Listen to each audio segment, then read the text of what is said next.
Hey everyone, it's Brandon aka Judo, and you're watching Journey with Judo. So welcome back to my series on how to make more time for the people, passions, and things that you want in your life using my Model X framework, which you can find right here. Today I wanted to follow up on my previous video which talked about Principle 1, defining your destination or goals, and share with you how you can use a concept of focus to help you determine how you should prioritize your goals for your optimal success. We'll call this a part 1.5 out of 3. Did he say 1.5? What the f? Before that, if you haven't seen my previous video, feel free to check it out in the description over here or down here below. There should be links. Also, don't forget to hit the subscribe button and hit the little bell for notifications so you can know when I release videos every Sunday. Alright, so let's focus on today's topic, focus. There's this really interesting article out there, and I'll link it down below, about how Bill Gates and Warren Buffett, two of the most successful, well-known, and richest people in the world, met for the very first time over dinner. And during this dinner, Bill Gates' mom asked every single person at the table, what do you think the single most important factor for your success was? Interestingly enough, both Bill Gates and Warren Buffett had the same one-word answer, and that was focus. There's two sides to focus that the author really talks about in the article that I think are really important to bring up. One is how focus can be thought of as a noun, something that's very static, and thinking about a singular objective and how to reach that. But the second part is about how focus can be thought of more as a verb, something that's dynamic, ongoing, and an iterative process, as the author describes. Translating this into how focus is going to play a role in helping you understand how much time you can really make within 24 hours a day, there's two key steps that come from this. The first one is understanding how much static focus you need. Think of this as the amount of time that you're going to be spending on activities that will help you reach your goal. The second one is understanding how much time you're going to need from dynamic focus. And this is the amount of time that you're going to be spending thinking about how to improve yourself so that you become more effective and efficient in order to receive your goal. Understanding both of these parts helps you understand the total amount of time it's going to take in order for you to achieve your goal. Understanding how much time something is going to take will help you understand how much risk is involved of putting that on your schedule. Let me show you what I mean. So just in case you aren't familiar with me, I'm a recent UCLA engineering graduate with a huge love for dance. Every quarter when I came in planning my schedule, there were two sides I had to evaluate.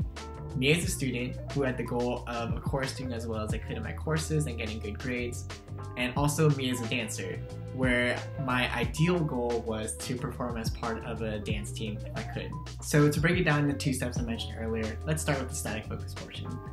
As a student, this meant that I would be going to class, studying, and doing homework assignments. And as a dancer, this meant I would have to attend practice if I was on the team. The next part, which is looking at the dynamic focus portion, is kind of where it gets a little more interesting, because this is where things end up taking more time than you thought they would, and it totally sneaks up on you. For example, when I was a student, computer science was the bane of my existence.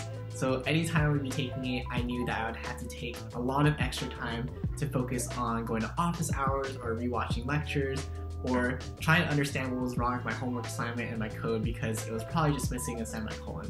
As a dancer, I understood that I was a complete newbie and a super noob, if you will, so anything that would take the average dancer a certain amount of time would probably take me 1.5 or twice as long to learn. Once I understood how much focus it would take for me to be both a student and a dancer for a quarter, then I could evaluate how much risk I could use in my decision making.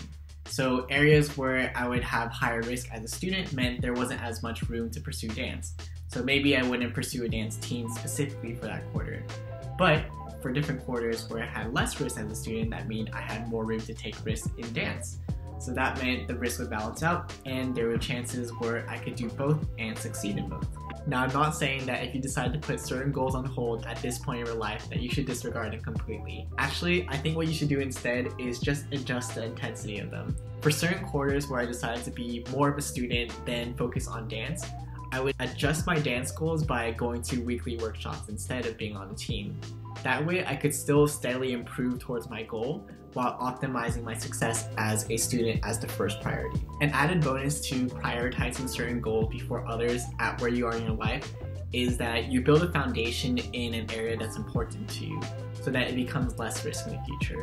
When I was a freshman, taking 4 classes at school was something that was high risk in my eyes. But by the time I became a senior, taking 4 classes was something that was medium or low risk, because at that point my abilities as a student had already strengthened. That meant I had more time now to take more risk in dance. So let me quickly summarize by bringing this back to our Model X analogy. If you remember from the first video, we defined our goals as destinations. So think of every day in your 24 hours as a road trip, where you have multiple destinations or multiple goals that you want to achieve. Next, think about the amount of time that you have in one day as the amount of charge that you have in your battery. There's 24 hours. So if you run out of charge, then you run out of time. And if you don't get to everywhere you need to with the amount of charge that you have, then you won't be able to accomplish all your goals. The next side to think about is focus. Remember, there's two parts to focus. The first is static, which is the amount of time it takes to do certain activities to reach your goal. And the second part is dynamic, which is the amount of time to iterate your process to become more effective and efficient at doing those same activities to help you reach your goal. From a static focus perspective, this can be represented by distance. The more activities that you have to do to reach your goal, the farther away your destination is. On the other hand, dynamic focus can be represented by how efficient your battery is. For example, if I become more efficient and effective in order to cover the tasks I need to do to achieve a certain goal, that means I can cover the same distance but with less charge or less time from my tank. This means that I have more time left over for my 24 hours each day to do other things in my life. Even if you can't get to all the destinations you want to get to in one day with the current battery that you have, don't be discouraged. The more that you work on yourself and prioritize your goals, the more that you strengthen your efficiency to get certain places. And the more you strengthen your efficiency, the more that you're able to do everything that you want to do. It's only a matter of time, so just be patient. Anyways, that's all for today's video, and be sure to comment below and share this video with someone who you think this would help. Also, don't forget to like, comment, and subscribe, and follow me on Instagram at JourneyWithJudo. That's all, and I'll see you next time.